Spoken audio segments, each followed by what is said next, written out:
बेमौसम हुई बारिश से फसलों को काफी नुकसान हुआ है। अन्नदाता पर एक बार फिर परेशानी के बादल छाने लगे हैं। अन्नदाता को डर है कहीं बारिश की वजह से खून पसीने से सींची गई खेती बर्बाद ना हो जाए। दरअसल पूरा मामला अलीगढ़ जिले की तहसील इगलास में स्थित ब्लॉक गोंडा का है, जहां तेज बारिश के साथ ओले की बौछार ने आलू की फसल को बर्बाद कर दिया। रविवार की सुबह बारिश से किसान एक बार फिर तबाही के मंजर तक जा पहुंचे हैं। यही कारण है कि किसानों के द्वारा इगलास गोंडा मार्ग को जाम कर दिया गया था। किसानों का कहना है कि पहले भी बारिश हुई थी जिससे उनकी फसलें बर्बाद हो गई थी, लेकिन उनको कोई मुआवजा नहीं मिला है। जब तक उनको मुआवजा नहीं मिलेगा वह जाम नहीं खोलेंगे। वहीं मौके पर पहुंचे तहसीलदार इगलास सौरभ यादव ने किसानों को आश्वासन देकर जाम खुलवाया और साथ ही बर्बाद हुई फसलों का मौका मुआयना भी किया और जांच कर कार्रवाई की बात कही है। सर, ओलावृष्टि को लेकर किसानों का नुकसान हुआ है, उसको लेकर किसानों ने कोई जाम लगाया है, क्या है मामला? हाँ, नंगला जंगली, नंगला हजीरा और नंगला फकीरा गांव में आज ओलावृष्टि सुबह हुई थी। इसमें राज्य टीम द्वारा आज वहाँ जांच की गई है और जांच में पाया गया कि आलू की फसल में नुकसान हुआ है। कुछ लोग एकत्रित हुए थे, उनको बताया गया कि जांच करके जो भी नियमानुसार मुआवजे की कार्रवाई हुई की जाए। सर, कितना नुकसान हुआ होगा लमसम? कौन सी फसल? आलू की फसल में इन ग्रामों में 3-4 ग्रामों में नुकसान हुआ है और जो लगभग 50% से अधिक होगा। और गेहूं की फसल में ऐसा नुकसान नहीं दिखा और जांच कराई जा रही है। कृषि टीम और राजस्व टीम संयुक्त रूप से उसकी जांच कर रहे हैं और नियमानुसार उसकी अग्रिम कार्रवाई की जाएगी। सर, कुछ जाम वगैरह भी लगा दिया था? कुछ लोग एकत्रित हो गए थे, उनका ये था कि जो है मुआवजा राशि, तो उनको बताया गया कि सर्वे टीमें काम कर रही है और जो नियम में होगा उनको दिलाया जाएगा। अलीगढ़ थाना अग्रवाल क्षेत्र के अंतर्गत कस्बा कोडियागंज में एक आराम मशीन संचालक से बेवजह पुलिस कर्मियों पर मारपीट व 151 में चालान करने का आरोप लगाया है। आपको बता दें कि अफजल अहमद पुत्र जमील अहमद की कोडियागंज मोड़ पर एक आराम मशीन संचालित है। कुछ पुलिसकर्मी वहां से लकड़ी ले जाते और रुपए नहीं देते। कल शाम 3 पुलिसकर्मी रविराज, विकास और प्रदीप आए और लकड़ी मांगने लगे। लकड़ी ना होने की वजह से आराम मशीन स्वामी ने मना कर दिया तो तीनों उसे बंधक बनाकर पुलिस चौकी ले आई और तीनों ने डंडों से उसके साथ जमकर मारपीट की। फिर थाने ले गए और पुलिस ने 151 में चालान कर दिया।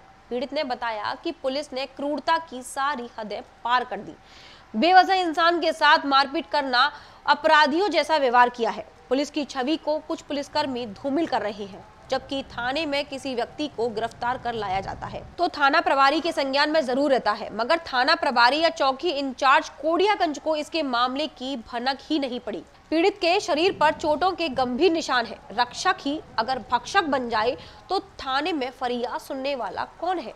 क्या ऊपर बैठे उच्चाधिकारी संज्ञान लेंगे? यह तो आने वाला वक्त ही बताएगा। ये साहब रविराज ने मुझ पर कल हमला किया था आरा मशीन पर, लकड़ी के सिलसिले में। लकड़ी के लेने के लिए आया था, मैंने 2 बार तो दे चुका था। तीसरी बार जब लेने के लिए आया तो मैंने आधी लकड़ी दे दी थी टेबल के लिए।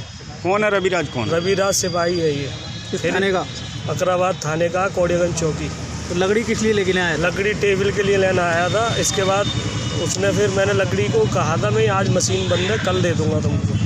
आधी लकड़ी ले गया था। फिर उसके बाद उसने पुलिस चौकी से 5 लोगों को और बुला करके और मुझे ज़बरदस्ती गाड़ी में ले जा करके मुझे मारा और प्लस बाबा भट्टे और इरफान साहब चेयरमैन साहब की कॉलेज के सामने मुझसे बोला मेरे भाई का अपने भाई का नाम बता, नहीं तो गोली मार दूंगा तुझमें।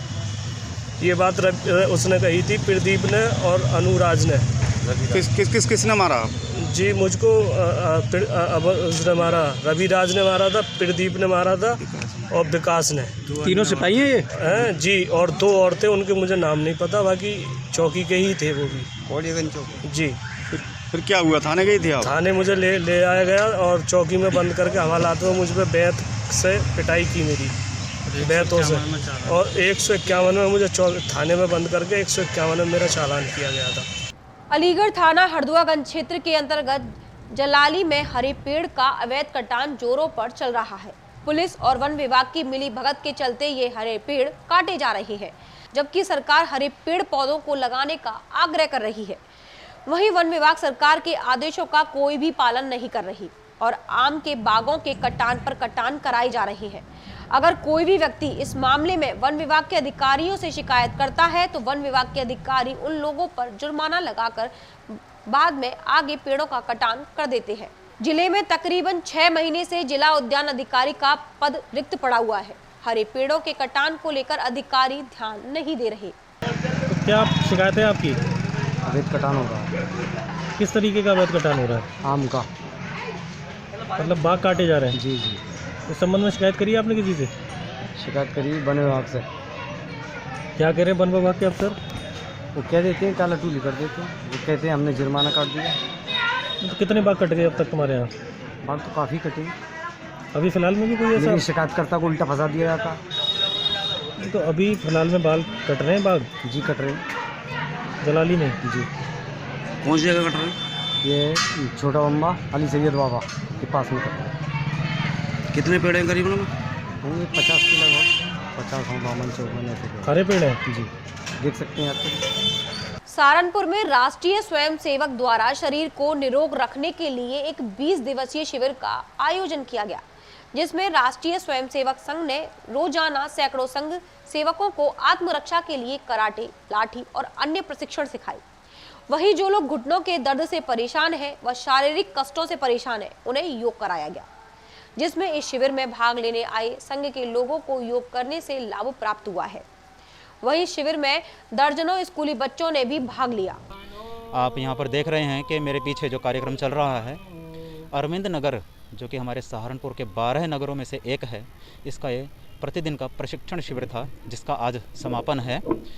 20 दिन के इस प्रशिक्षण शिविर में प्रातःकाल सवेरे 5 बजे से जागरण होता और इतनी भयंकर ठंड में भी सभी स्वयंसेवक कठिन प्रशिक्षण ले रहे थे, जिसमें नियुद्ध अर्थात आज के वर्तमान भाषा में जूडो कराटे, दंड युद्ध यानी कि लाठी के द्वारा युद्ध चालन, योगाभ्यास यानी कि योग आसन, बैठने वाली एक्सरसाइज, खड़े होकर करने वाली एक्सरसाइज, जिनको हिंदी में तिष्ठ योग अथवा योग व्यायाम भी कहते हैं, इनका प्रशिक्षण था, जिसका आज समापन यहाँ पर देख रहे हैं।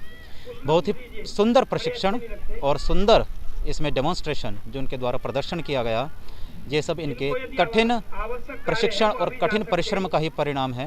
यह स्वयंसेवक इस कारण यहाँ पर एकत्रित होते हैं ताकि सभी एकजुट रहें, साथ ही साथ आपस में खेल भावना के साथ साथ परस्पर प्रेम भाव का भी विकास हो और भारत माता की जय प्रत्येक कार्यक्रम के अंत में, प्रत्येक प्रशिक्षण के अंत में यह बोलते रहे हैं।